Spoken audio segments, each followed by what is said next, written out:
ఈరోజు బ్రహ్మముడి ఎపిసోడ్లో ఏం జరిగిందో తెలుసుకుందాం. రాహుల్ని పోలీసులు అరెస్ట్ చేసి జైలుకి తీసుకెళ్లడంతో ఇక రుద్రాణి బాధపడిపోతూ ఉంటుంది. ఎలాగైనా రాహుల్ని జైలు నుంచి ఇంటికి తీసుకురావాలి, నేను తగ్గి మా అమ్మా నాన్న దగ్గరికి వెళ్ళి వాళ్ళని ఎమోషనల్గా బ్లాక్మెయిల్ చేస్తే రాహుల్ని విడిపించి తీసుకొస్తారనుకొని ఇక వాళ్ళ గదికి వెళ్తుంది.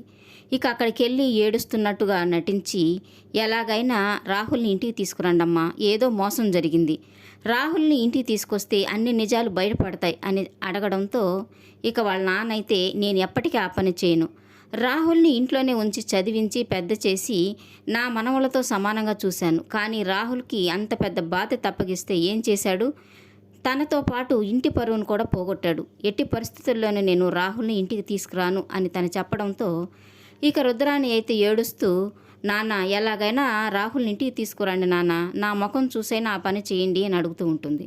ఇక వాళ్ళమ్మ అయితే నీ ముఖం చూసైతే అస్సలు రాహుల్ని ఇంటికి తీసుకురాను, ఒక తల్లిగా ఏ రోజైనా బాధ్యతగా వ్యవహరించావా, వాడు తప్పుదోవ పడుతుంటే చూస్తూ ఊరుకున్నావు తప్ప ఇది చెడు ఇది మంచి అని ఏ రోజన్నా చెప్పావా, ఏ ముఖం పెట్టుకొని నన్ను వాడిని క్షమించి విడిపించమని అడుగుతున్నావు, మేము కాదు కదా ఈ ఇంట్లో ఎవరైనా వాడిని విడిపించినా ఊరుకునేది లేదు, పో ఇక్కడి నుంచి అని తను కసురుకొని చెప్పడంతో ఇక వీళ్ళని అడిగి లాభం లేదు.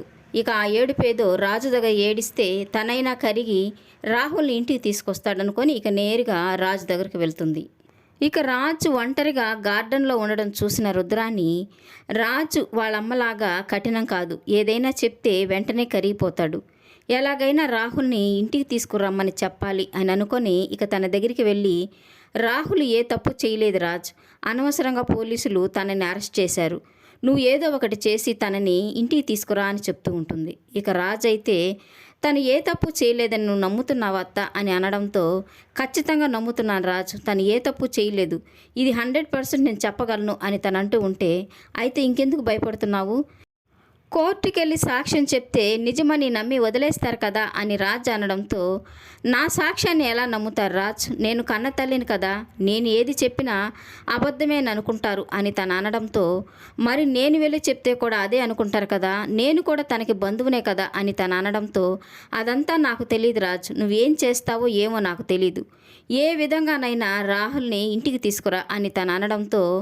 ఇక రాజు రాహుల్ మొదటిసారి తప్పు చేసినప్పుడు నువ్వు దండించుంటే ఈరోజు ఇన్ని తప్పులు చేసేవాడే కాదు, అన్నం పెట్టిన ఇంటికి ద్రోహం చేసేవాడే కాదు కదా, ఇదంతా నువ్వు చేసిన తప్పే అత్త అని తను అనడంతో ఇక రుద్రాణి అయితే నీతో కలిసి పెరిగాడు కదా ఆ ప్రేమైనా నీకు లేదా, మన ఇంట్లో ఒక మనిషి వెళ్ళి జైల్లో కూర్చుంటే తనని ఇంటికి తీసుకురావాల్సిన బాధ్యత నీదే కదా రాజ్ అని రుద్రాణి తనతో అంటూ ఉంటుంది.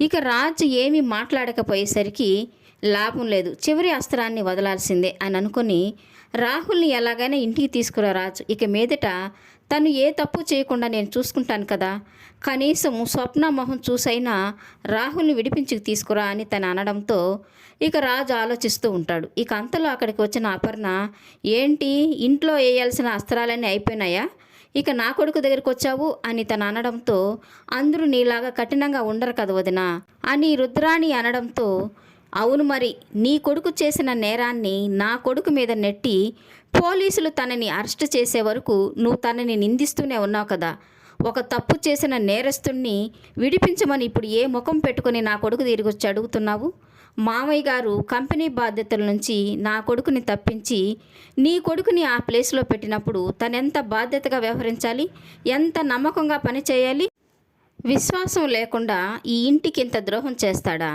అడిగేవాళ్ళు ఎవ్వరూ లేరని అడ్డదారులు తొక్కితే ఇలాంటి గతే పడుతుంది అని అపర్ణ అనడంతో ఇక కోపం వచ్చిన రుద్రాన్ని ఇదే తప్పు నీ కొడుకు చేస్తే ఇలాగే మాట్లాడతావా అని తనని అడుగుతూ ఉంటుంది. ఇక కోపం వచ్చిన అపర్ణ కూడా నా కొడుకు అసలు తప్పే చేయడు, ఉన్న ఆస్తిని దర్జాగా అనుభవించుకునే హక్కు ఉన్నప్పుడు నీ కొడుకులాగా దొంగదారి తొక్కాల్సిన అవసరమే ఉంది, అయినా నీకు ఇంకొక విషయం కూడా చెప్తున్నాను, మాయాతో తనకి సంబంధం ఉందని నేను భ్రమపడినప్పుడు నేను ఇంట్లో నుంచి వెళ్ళిపోమని కఠినంగా చెప్పాను, అలాగే కంపెనీ బాధ్యతల నుంచి కూడా తప్పుకోమని చెప్పాను, నా కొడుకు తన నిజాయితీని నిరూపించుకొని కడిగిన ముత్యంలాగా నా ఎదురుగా నిలబడ్డాడు, అలాంటి నా కొడుకునే నేను క్షమించలేదు, తప్పు చేసిన నీ కొడుకుని క్షమిస్తానని ఎలా అనుకున్నావు, అయినా తిన్న ఇంటి వాసాలు లెక్క పెట్టే వాళ్ళని క్షమించకూడదు, చేసిన తప్పుకి శిక్ష అనుభవించాల్సిందే, నా కొడుకు దగ్గరికి వచ్చి దొంగ ఏడుపులు ఏడ్చి తనని కరిగిపోయేలాగా చేయాలనుకుంటున్నావేమో. అలాంటిదేమీ కుదరదు. నేను నిన్ను అనుక్షణం గమనిస్తూనే ఉంటానని చెప్పి ఇక రాజును అక్కడి నుంచి తీసుకుని వెళ్ళిపోతుంది అపర్ణ. ఇక రుద్రాణి అయితే, ఈరోజు నీ చెయ్యి పై చెయ్యి అయ్యిందని నన్ను నా కొడుకుని లెక్క లేకుండా మాట్లాడతావా? చూస్తూ ఉండు. ఇంత పెద్ద కుటుంబాన్ని చెల్లాచెదురు చేసి నాశనం చేసి ముక్కలు చేయకపోతే నా పేరు రుద్రాణియే కాదని ఈ వినాశనాన్నంతా నేను చూస్తూ ఉంటానని మనసులో అనుకుంటూ ఉంటుంది. ఇక మరుసటి రోజు ఉదయాన్నే పోలీసులు రాహుల్ని తీసుకొని ఇంటికి రావడంతో అది చూసిన స్వప్న, ఇదేంటి తనని ఇక్కడికి తీసుకొస్తున్నారు? ఏదైనా ఎంక్వైరీ కోసం వచ్చారా, లేక తనని ఏమైనా రిలీజ్ చేశారా అని అనుకుంటూ ఉంటుంది.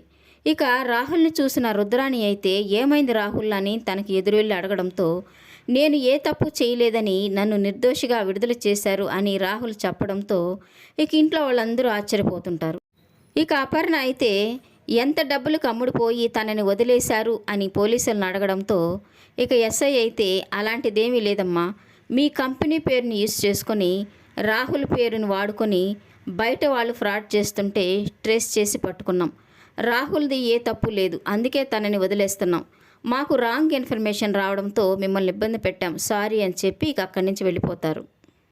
ఇక రుద్రాణి అయితే రాహుల్ ఇంటికి వచ్చేసరికి తనకి చాలా ఆనందం వేసి ఇక అందరినీ తిడుతూ ఉంటుంది. నా కొడుకు ఈరోజు ఏ తప్పు చేయలేదని పోలీసులు ఇంటికి తీసుకొచ్చి వదిలారు.